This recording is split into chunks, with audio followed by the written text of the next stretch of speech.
ಯಾದಗಿರಿ ಜಿಲ್ಲೆಯ ಗುರುಮಿಟ್ಕಲ್ ತಾಲೂಕಿನ ಜೈಗ್ರಾಮ ಗ್ರಾಮದ ಯುವಕ ವೆಂಕಟೇಶ್ ಗೌಡ್ ಟ್ರ್ಯಾಕ್ಟರ್ ಹಿಂಚಾಲನೆ ಸ್ಪರ್ಧೆಯಲ್ಲಿ ಸತತವಾಗಿ 2 ಬಾರಿ ಪ್ರಥಮ ಬಹುಮಾನ ಪಡೆದು ಗ್ರಾಮದ ಗೌರವ ಹೆಚ್ಚಿಸಿದ್ದಾರೆ.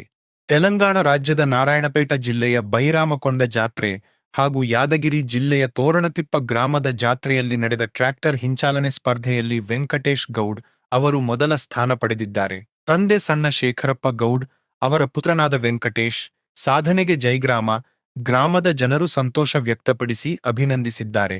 ಕರ್ನಾಟಕ ರಕ್ಷಣಾ ವೇದಿಕೆಯ ಜಿಲ್ಲಾ ಉಪಾಧ್ಯಕ್ಷರಾದ ಡಾಕ್ಟರ್ ಪ್ರಕಾಶ ಜೈಗ್ರಾಮ ಅವರು ಮಾತನಾಡಿ, ಯುವಕರಿಗೆ ಪ್ರೇರಣೆ ನೀಡಿ ಇನ್ನಷ್ಟು ಯುವಕರು ಕ್ರೀಡೆ ಹಾಗೂ ಸ್ಪರ್ಧೆಗಳ ಮೂಲಕ ಗ್ರಾಮಕ್ಕೆ ಕೀರ್ತಿ ತರುವಂತೆ ಕರೆ ನೀಡಿದರು. ವೆಂಕಟೇಶ್ ಗೌಡ್ ಅವರ ಸಾಧನೆಗೆ ಗ್ರಾಮಸ್ಥರು ಶುಭಾಶಯಗಳನ್ನು ತಿಳಿಸಿ ಮುಂದೆಯೂ ಇದೇ ರೀತಿ ಯಶಸ್ಸು ಸಾಧಿಸಲಿ ಎಂದು ಹಾರೈಸಿದ್ದಾರೆ.